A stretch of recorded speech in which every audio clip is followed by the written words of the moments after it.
Andalucía espera conocer el resultado de las elecciones autonómicas de este domingo. A las 8 han cerrado la mayor parte de los colegios, a excepción de los de Sanlúcar de Barrameda, que cerrarán a las 9:30 tras un retraso en la apertura por falta de papeletas de ECUO. Por lo demás, la jornada electoral ha transcurrido con normalidad y con menos participación que en 2015.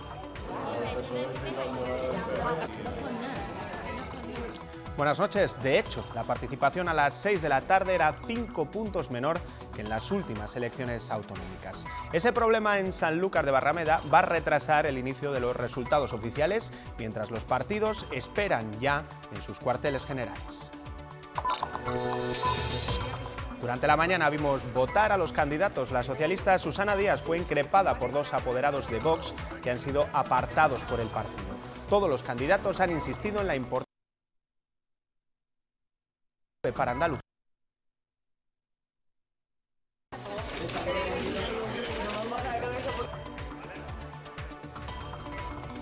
Que los andaluces vayan a votar, sepan de la importancia de estas elecciones para el presente y para el futuro. O ahora se opta o después vienen las lamentaciones, como yo digo. Que participen, que es importante que hagan política, que se impliquen en cuál va a ser su futuro gobierno. Deseo que los andaluces aprovechen, voten en masa y elijan lo mejor para nuestra tierra.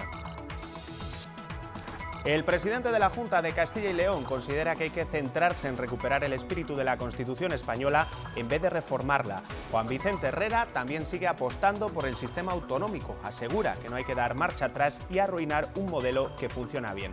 Lo ha dicho en una entrevista en la agencia de noticias ICAL con motivo del 40 aniversario de la Carta Magna. En Francia preocupa mucho la violencia con la que se están desarrollando las protestas de los conocidos como chalecos amarillos contra la subida de los impuestos a los carburantes. El gobierno se ha reunido de urgencia para analizar la situación.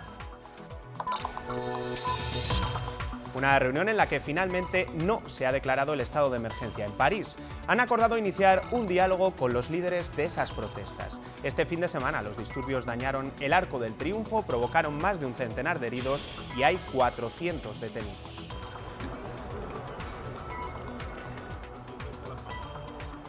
Obtener el título de bachillerato por compensación es un concepto que puede que le suene a chino, pero del que se va a hablar mucho en los próximos meses. Lo recoge la nueva propuesta del Ministerio de Educación que permitiría aprobar el bachillerato con una asignatura suspensa. Es un sistema, el de la compensación, que lleva años usándose en las universidades. Allí hemos acudido para conocer al detalle cómo funciona. El reglamento exige que dicho comité, que se reúne para decidir si se aprueba o no al alumno, pedirá o solicitará un informe académico al coordinador de la titulación. Son las patrullas de agentes que vigilan los montes para evitar la recolección ilegal de setas. Les hemos acompañado en una jornada de trabajo por bosques de Soria. Solo esta semana han decomisado cerca de 100 kilos de setas recogidas ilegalmente, la mayor parte por grupos de extranjeros. Este lunes seguiremos bajo un anticiclón que dejará nieblas a primera hora y después cielos despejados. Tan solo podría llover de forma dispersa en el norte de la comunidad. Temperaturas sin cambios, con máximas muy suaves, en torno a los 15 grados.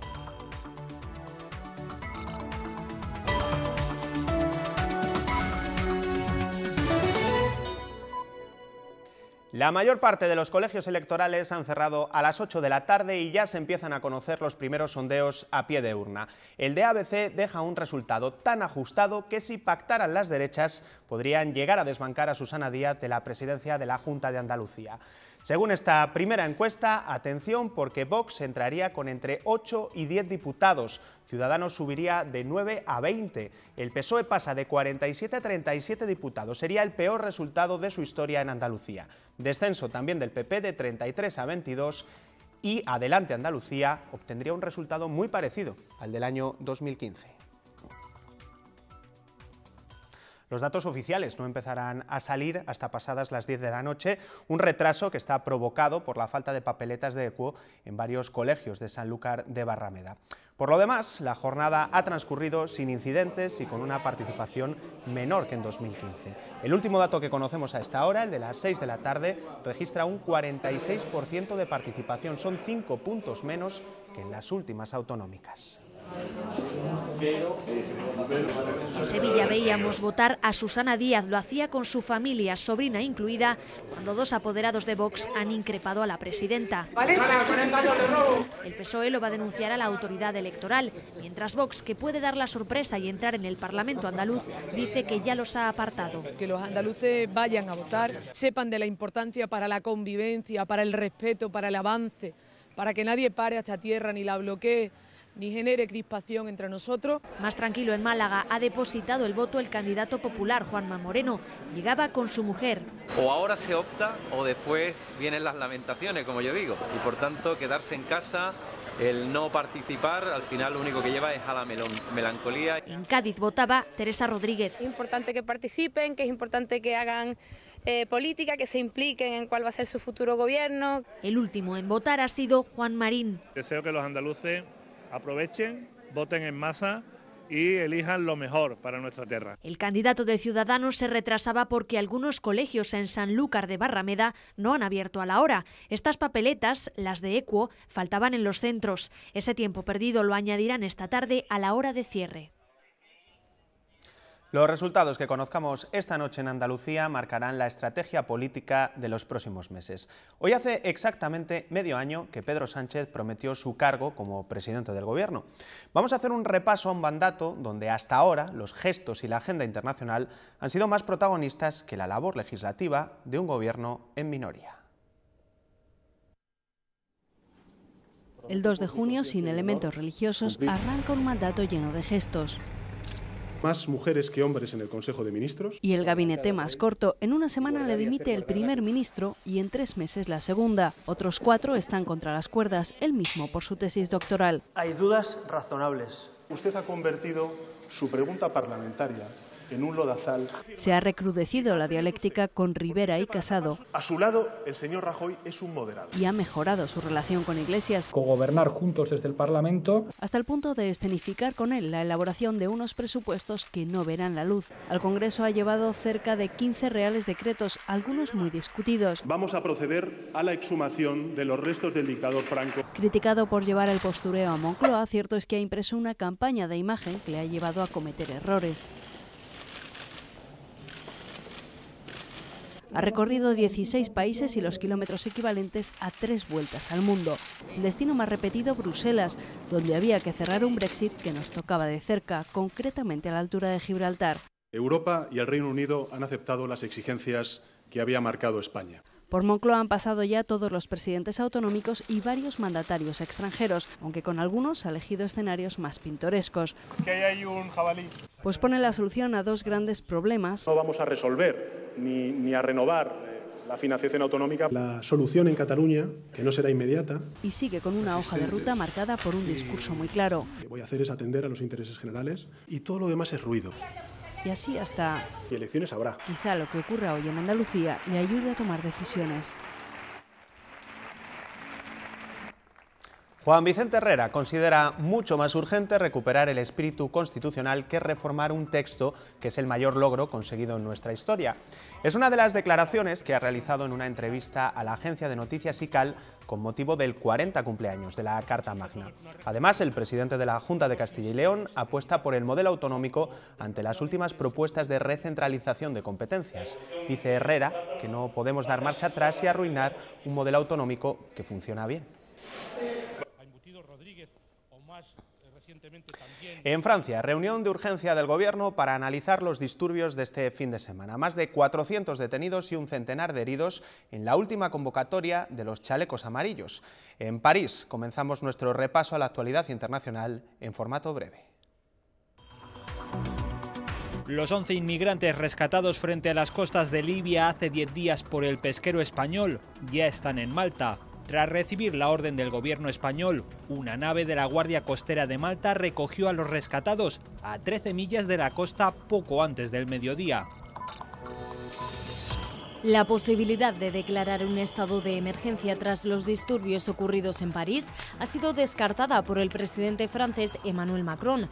En la reunión que mantuvo con el ministro del Interior y el primer ministro discutieron la gestión de las fuerzas policiales y reconocieron que la forma en la que se comunicaron los planes sobre el futuro del petróleo fue un error. Mientras sucedían los altercados en la capital francesa, el grupo de los 20 acordaba medidas para combatir la desigualdad, gestionar los flujos migratorios, acabar con las brechas de género y conseguir un comercio internacional justo. Sobre el cambio climático, los 20 ratificaron el Acuerdo de París, a excepción de Donald Trump, que lo hizo con la condición de que se especificara que Estados Unidos reitera la decisión de retirarse del mismo. Precisamente hoy ha comenzado la cumbre sobre el cambio climático en Katowice, Polonia, donde participan cerca de 200 países con el objetivo de limitar el calentamiento global. La responsable sobre el clima de la ONU, Patricia Espinosa, ha afirmado que nunca el impacto fue tan grave como ahora.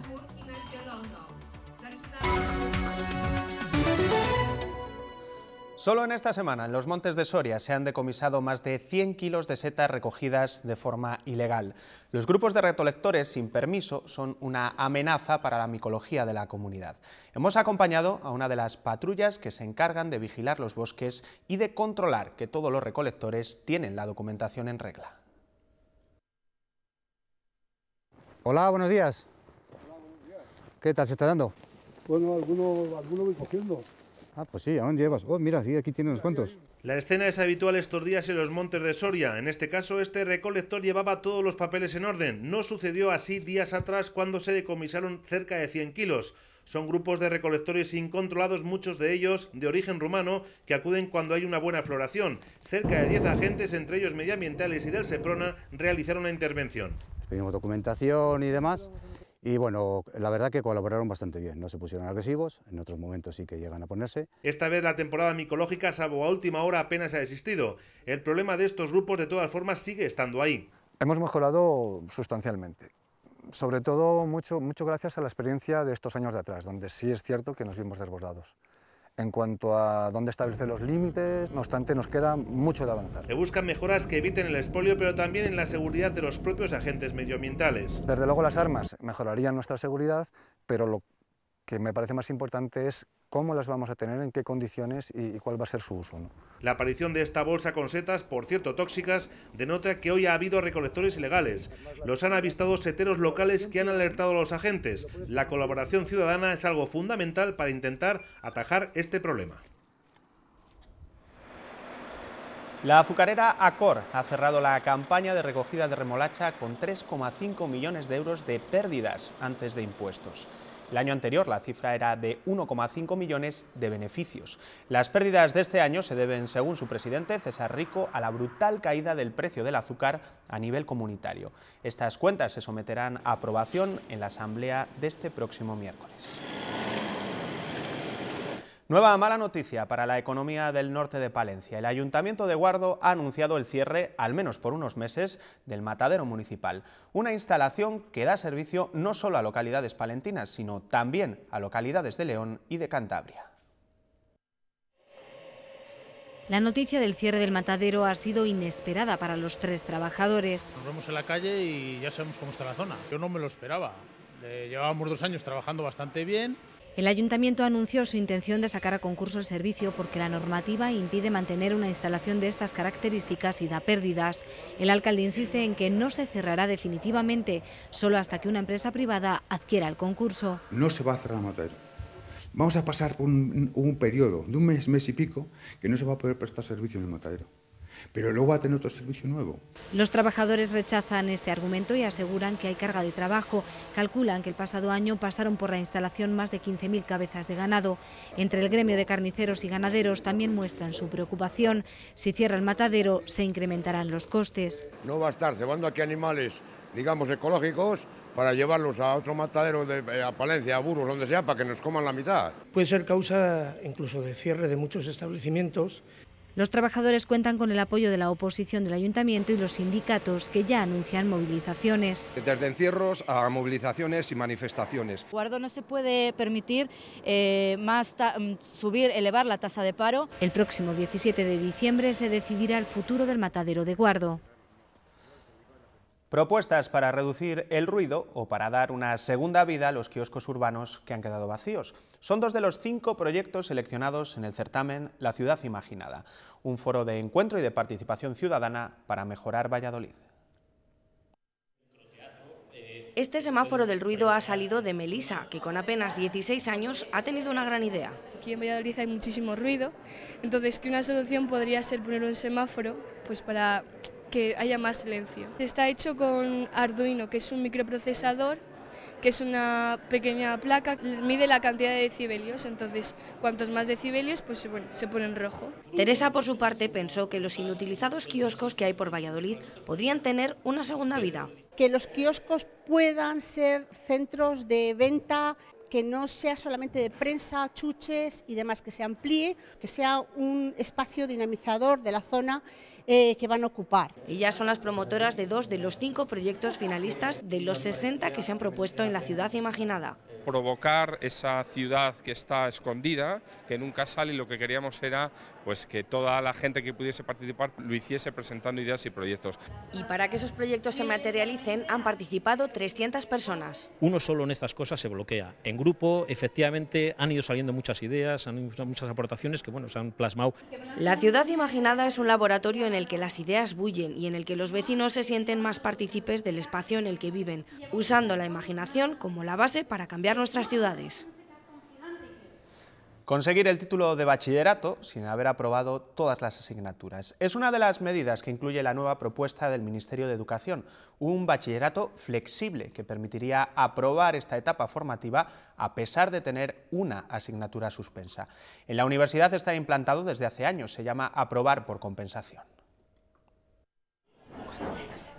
La idea de aprobar bachillerato por compensación no tiene buena acogida entre los universitarios. El bachillerato sirve para tener unos conocimientos básicos y si accedes a la universidad sin haber aprobado antes esos conocimientos básicos, en la universidad al fin y al cabo no vas a poder dar todo lo que puedes dar. Siendo egoísta, pues lo que he pasado yo, pues que lo tengan que pasar ellos. Hay quien piensa que esta medida provocará que los alumnos trabajen menos. Lo que van a hacer es, teniendo una suspensa, es minimizar el esfuerzo y concentrarlo en otras asignaturas para tenerlo ya hecho. Yo creo que se van a esforzar menos, sin duda alguna. Pero es una práctica que desde 2001 se realiza en las universidades. Puede haber planes de estudio donde haya alguna asignatura quizá más transversal, pues que de alguna manera, permíteme la expresión, se le atasque al alumno y le esté reteniendo para tener un título universitario. Y se hace a través de un tribunal formado por el decano del centro, el secretario académico y varios profesores. El reglamento exige que dicho comité, que se reúne para decidir si se aprueba o no al alumno, pedirá o solicitará un informe académico al coordinador de la titulación. Aunque no es una opción de la que abusen los alumnos. Eso figura explícitamente registrado en su expediente académico. Si finalmente se aprueba esta medida, habrá que ver si ocurre lo mismo con los estudiantes de bachillerato o si por el contrario minimizan su esfuerzo.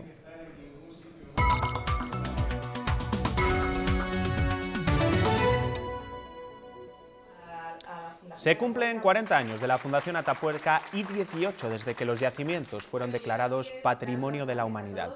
Doble celebración que ha hecho especial la marcha de Atapuerca de este año. Cientos de personas han recorrido estos terrenos donde se ha conseguido descubrir muchos de los secretos de la evolución humana. Yo pienso que este es un año muy especial porque es el 40 aniversario de cuando empieza el proyecto de excavaciones en la sierra. Y para mí la continuidad, la consistencia y que sobre todo las personas de alrededor de Burgos y pueblos participen es un gran honor. Los voluntarios han rodeado este domingo la muralla de Ávila. Es una actividad adelantada al Día Internacional del Voluntariado que se conmemora el próximo miércoles. Un reconocimiento a su entrega y trabajo altruista que han respaldado 24 colectivos abulenses. En el yacimiento del Castillón, en la provincia de Zamora, se acaba de descubrir una iglesia que podría haber precedido al conocido monasterio de la Granja.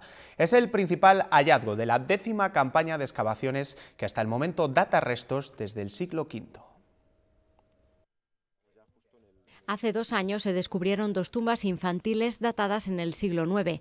Este otoño los trabajos de excavación se han centrado en esa zona, situada en la parte más alta del antiguo poblado. Nos ha permitido descubrir una iglesia, restos de una iglesia prerrománica anterior al siglo IX con total seguridad, una de las más antiguas y de las que mejor conservadas tenemos para este periodo ahora mismo en la provincia de Zamora. Es un hallazgo de gran importancia. Los investigadores creen que aquí pudo haber un monasterio previo al de la Granja. Quizás la gente que vivió aquí, los últimos monjes, se trasladaron en algún momento que se abandona este edificio para fundar el gran edificio y el gran monasterio que nosotros tenemos hoy en el pueblo de la Granja. Junto a sus muros han aparecido los enterramientos de 3 adultos. Su análisis posterior permitirá ajustar mejor la antigüedad que tienen. Edad, sexo, posibles enfermedades que tuvieran, y también nos va a ayudar a saber cómo funciona este edificio. Este templo se considera la guinda del pastel de unas excavaciones que comenzaron en 2007. En sucesivos veranos los investigadores habían encontrado restos de asentamientos desde el siglo V en este enclave. Ahora deberán certificar si hubo una ocupación continuada hasta más allá del siglo XI. Solo una vez al año las monjas de los conventos de clausura de la provincia de Salamanca se reúnen para ofrecer al público, fuera de los muros de sus monasterios, los dulces que salen de las cocinas. Lo hacen en la Feria de Morille, que este fin de semana ha logrado agotar existencias de muchos de estos productos artesanales. En España hay cerca de 1000 conventos y monasterios que realizan actividades de carácter artesanal. De ellos, aproximadamente una tercera parte se dedican a la elaboración y venta de dulces. La localidad de Morille ha reunido a los 7 conventos de clausura ubicados en la provincia de Salamanca que realizan estos menesteres. Entonces tenemos San Felices de los Gallegos, las monjas del Zarzoso, las carmelitas de Peñaranda, las clarisas de Cantalapiedra y las Benitas de Alba. 2 congregaciones de Zamora y Cáceres se han unido también a la 8ª Feria de los Dulces de las Monjas, un evento ya marcado en el calendario que sirve para adquirir las mejores delicias que traspasan una vez al año los muros de los conventos. Los amarguillos y las mantecadas ya lo tenemos, y mazapanes que se nos han acabado. Nevaditos, perronillas, huesitos. Tenemos dulces de mantecados y tenemos rosquillas de limón y de naranja. Todas las especialidades elaboradas por las monjas se caracterizan por la ausencia de conservantes ni colorantes, aunque quizás el secreto del éxito sea otro. Yo creo que el éxito está en eso, en el amor que ponen en hacer los dulces y sobre la paciencia y la honradez en los productos. Y como a nadie le amarga un dulce, por una vez está permitido caer en la tentación. Una papeleta de 3 euros y pueden optar a un lote de productos que incluye un coche. Es el reclamo de una de las cestas de Navidad más singulares de la provincia de Soria. Está en un bar de Almarza y en los primeros días ya han vendido más de 600 boletos. Es un coche de segunda mano, pero que va fenomenal. La cesta, aparte de tener el propio coche, cuenta con un montón de surtidos. Tiene un surtido de embutidos de caza, de aquí de la Rinconada, tiene un surtido de embutidos de ibéricos, tiene un jamón, un queso, tiene un montón de botellas de vino, de licores, la verdad que es para una familia, aunque sea muy grande, tienen para pasar la Navidad y muchísimo más tiempo. Son alimentos de calidad. Aires de leyenda se respiran en torno a la figura del militar andalusí Almanzor, cuya vida llegó a su fin en la provincia de Soria. Allí renace ahora de la mano del músico y compositor Norberto Moreno, que ha convertido su historia en una obra musical muy épica. La historia de Almanzor está impregnada de leyenda y el músico y compositor Norberto Moreno la ha revivido con su obra Abí Amir, la leyenda de Almanzor, que trata sobre su última batalla en Calatañazor, donde se dice que perdió el tambor. Y es en ese momento en el que las tropas cristianas llegan al campo de batalla, llegan las tropas árabes, luchan y después regresan y encontrando nada más que un gran botín, ¿no? Y buscando y encontrando, digamos, el campo totalmente asolado, ¿no? por la desesperación y por la contienda librada allí, que fue encarnizada. Entonces en ese momento Almanzor ya se ha ido, está herido y es cuando va a morir a Medinaceli. Norberto Moreno, con más de 40 composiciones a sus espaldas, está especializado en saxofón, pero es un músico de lo más polivalente y lo ha demostrado en esta obra. Está realizada en un piano a través de un sintetizador en el que después hemos buscado los instrumentos árabes reales, los timbres reales, que los hemos procesado y donde hemos convertido cada una de las melodías en un fragmento, en un desarrollo, ¿no?, de lo que es la obra. Después se ha montado toda la obra, se le han incluido los efectos a través de la técnica del film scoring, que es como se crean actualmente las bandas sonoras. Esta es la primera obra de una futura trilogía que versará sobre otros dos personajes míticos sorianos que todavía son una incógnita para el público.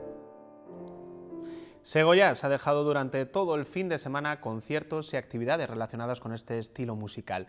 Por el escenario del festival han pasado algunos de los artistas referentes a nivel nacional e internacional. La programación se ha completado con talleres para entender mejor el jazz y el papel que la improvisación tiene a la hora de interpretarlo. En este taller no importa ni la edad ni su experiencia musical. Abra bien los ojos y esté atento porque tan solo hay una regla.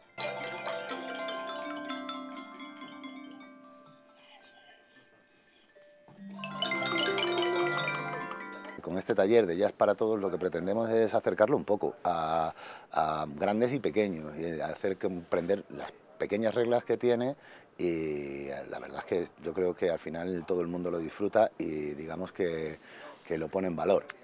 Y precisamente ponerlo en valor es el siguiente paso. Tenemos algunos trucos, básicamente lo que vamos a hacer es que vamos a poner a todo el mundo a tocar y a improvisar y daremos unas pequeñas claves de cómo funciona. Y a través de juegos y pequeñas dinámicas conseguimos que todo el mundo toque. Estamos todos en naranja, fijamos en la pantalla. Ejercicios necesarios para conseguir que la educación musical adquiera el protagonismo que aún no tiene en nuestro país. Tanto la difusión como la educación en música culta, da igual la que sea, está en un 5%. O sea, estamos no bajo mínimos, estamos tocando suelo. Para intentar hacer frente a ese tanto por ciento tan bajo y equipararlo con la cultura musical de otros países, Segoyás ha apostado por hacer de este género la banda sonora durante todo este fin de semana.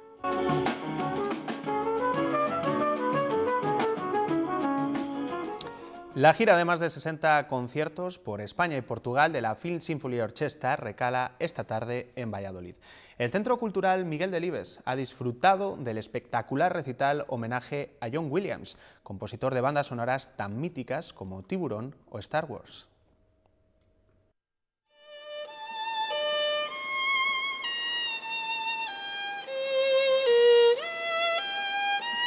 Seguro que le suena esta melodía, es la banda sonora de La lista de Schindler. En el cine o en casa viendo alguna película y te hacen viajar solo con escuchar la música. Javi es vallisoletano, lleva 5 temporadas tocando su trompeta en la Film Symphony Orchestra, la primera en Europa especializada en música de cine. En este espectáculo rinden homenaje a John Williams, uno de los más grandes compositores del cine. Ha estado nominado 51 veces al Oscar y acumula 5 estatuillas. Partituras así tan sutiles como por ejemplo Lincoln, por ejemplo, que no se interpreta mucho en concierto, La ladrona de libros, es una verdadera obra maestra muy sutil, la música de Jurassic Park 2, El mundo perdido.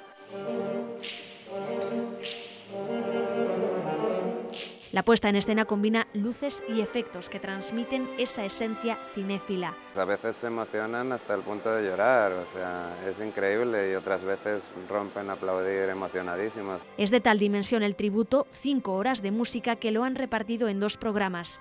El segundo recital será en marzo.